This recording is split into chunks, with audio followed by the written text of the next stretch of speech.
Hi, I'm Alicia, and I'm about to tell you how I met the love of my life. But before we get into that, please like and subscribe to MSA. If there's one thing you have to know about me, it's that I wasn't an ordinary little girl. Being raised by a single father who was an ex-army officer does that to you. I had rules, discipline, and responsibility drilled into me since I was very young. And growing up, I found other kids my age really immature. I don't know why he'd break up with me. I wore the clothes he liked, woke up at 5 every morning to do my hair because he liked them curly, and pretended to love watching wrestling. Excuse me, but I need to get that muffin. Can't you see that I'm crying? My boyfriend just broke up with me. Aw, I'm so sorry. You know, it reminds me of the time my dad took me for this obstacle course and I twisted my ankle so badly, the doctors told me I'd never be able to walk again. But I didn't lose hope, and here I am. How is that the same thing? It's not, because that was an actual problem. But yours is just a bunch of high school nonsense. Now move your butt, please. Needless to say, I didn't have a lot of friends, and I didn't care either. My life was all sorted out. Graduate school, get into a good college, work, and retire. But then I turned 18 and met Arthur. He was a transfer student from Greece, and boy was he dreamy. The first time I met him was in gym class. We were playing catch, and I was so lost in looking at him. I totally missed the ball, and it hit me right in the face. I fell on my butt, and Arthur came running. Are you okay?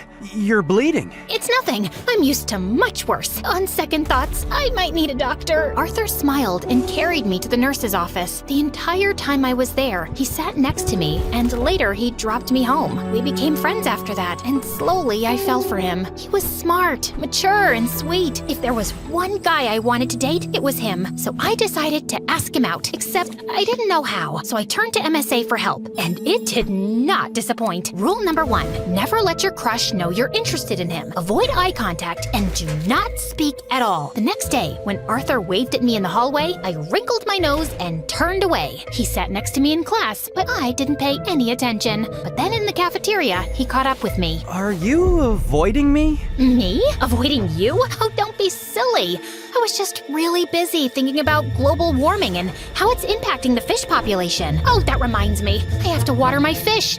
My plants. I'll see you around. And I just ran before I embarrassed myself further. After that epic failure, I turned to step number 2. Dress up nice and behave like a total diva. I went shopping, picked up a bunch of dresses, and the next morning, it took me 2 hours to get ready. I thought I looked great, except the moment I entered, everyone started pointing at me and laughing. Oh my god, why is she dressed like a peacock? What is that on her face? Did someone finally punch her for being a know-it-all? I was so embarrassed. I immediately turned around and ran for the bleachers. I was still sulking when Arthur walked up to me. If you rub your lips anymore, they're gonna fall off. This lipstick won't come off. Ugh, it's so annoying. Let me help you. Also, I'm not saying you don't look good with makeup, but you actually look way prettier without it. Really? Does that mean you'll go out with me? Are you serious? I wanted to ask you out for the longest time, but everyone in school told me you're a cold-hearted witch.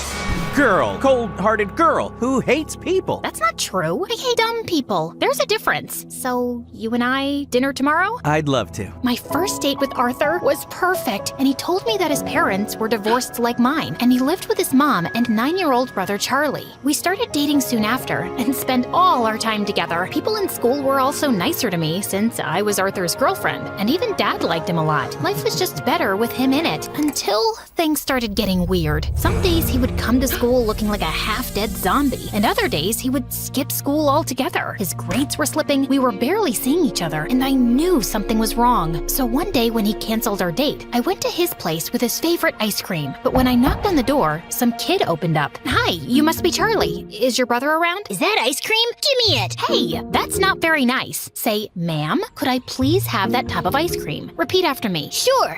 Ma'am, give me the ice cream or I'll kick you. And Charlie kicked me on my shin, snatched the tub, and ran away. As I yelled out in pain, Arthur came running downstairs. Alicia, why didn't you tell me you were coming? When would I tell you? You hardly talk to me these days. I know. I'm sorry. It's just that Mom's getting married again. The guy doesn't want Charlie in his life, and Mom loves her stupid boyfriend so much that she decided to move out, leaving me in charge. Why wouldn't you tell me that before? Because it's embarrassing, and I didn't want to drag you in my mess. I'm already a part of your mess, and we'll get through it together. Okay, I know that was a bit cheesy, but Arthur looked like he was gonna break in a million pieces, and I really wanted to help him. Besides, how bad could a 9-year-old be? Turns out a lot, because Charlie was a total devil. He would cry over the smallest things, throw tantrums if he didn't get his way, and would constantly butt into my dates with Arthur. We hardly spent any time alone. I was pretty sure he just hated me. Like one time, I was waiting for Arthur in his living room, and Charlie kept giving me death stares.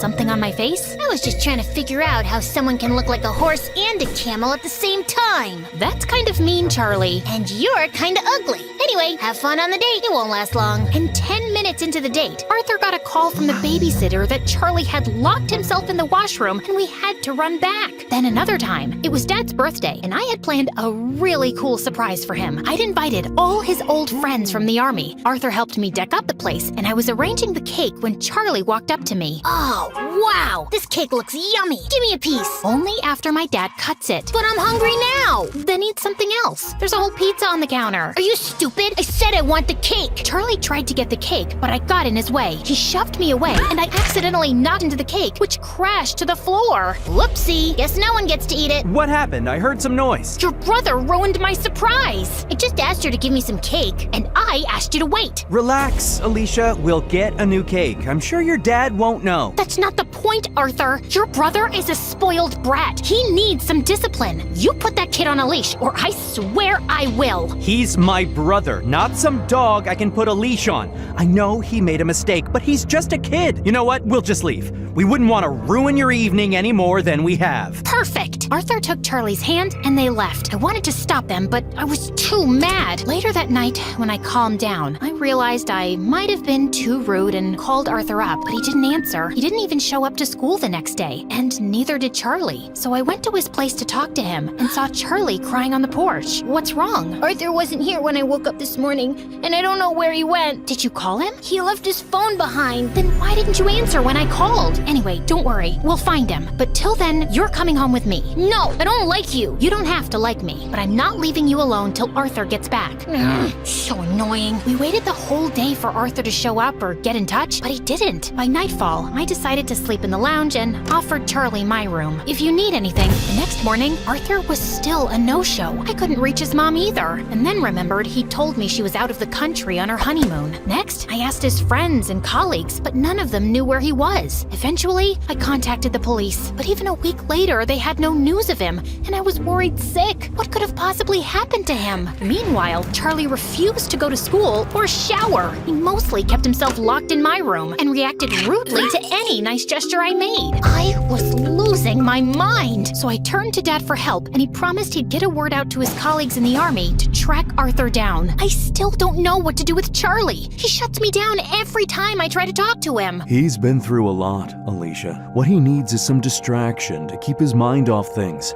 After your mom left, you were all over the place. That's why I built such a strict routine for you, so you wouldn't have time to think about her. Maybe you should do something similar. I decided to give Dad's advice a shot, and the next morning, I walked to Charlie's room and woke him up. Get up, we're going out. Is Arthur back? No. Then let me sleep and go away. Nope, you're getting up right now. Charlie resisted, but I dragged him out of bed, and somehow we made it to the bus stop. He kept cursing me the whole way, but I didn't care, and minutes later, we were at our destination. The paintball arena. I'm not going in there. Why? Too chicken to lose? As if you're on. Charlie and I had a great time at the paintball game, and it was the first time I actually heard him laugh. Afterwards, we went to a trampoline park and jumped our hearts out. By the end, he was so tired he could barely walk, so I called a cab and took him to my favorite burger joint. But he just stood at the entrance and stared. What, you don't like burgers? No, it's just that this was my favorite place to come with my mom. Every weekend, we'd come here and play our favorite songs on the jukebox machine. And now, she doesn't even call me, and Arthur's left me too. Arthur will be back in no time, I promise you. He loves you a lot, Charlie, and no matter what, we'll always be here for you. You too? Yes, me too. knew. Charlie cried and hugged me tight. For the first time, I saw him as a heartbroken kid who just wanted his family back. Since then, Charlie warmed up to me. We'd have breakfast together, and he would always make my bed when I got home from school. He was a lot calmer and hardly threw a tantrum. I couldn't wait for Arthur to come back and see how much progress Charlie had made, but we still had no leads on him. I wanted to be strong, but with each passing day, my hopes of ever seeing him again were getting dimmer, and it broke my heart. Finally, one night, I broke down in front of Dad. I don't think Arthur's coming back, Dad. It's been weeks, and no one knows where he is. If he was in town, we would have found him by now. And Charlie, he's lost his mom and might lose his brother too.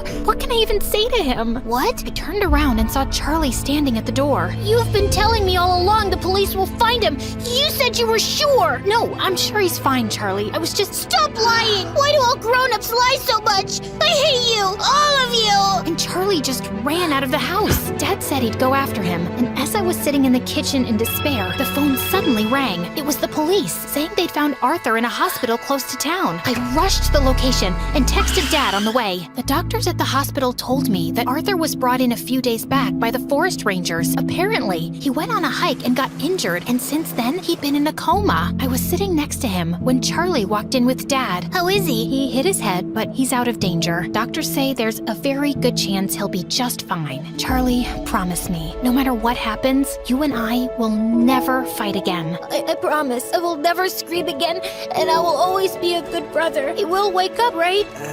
What do you think?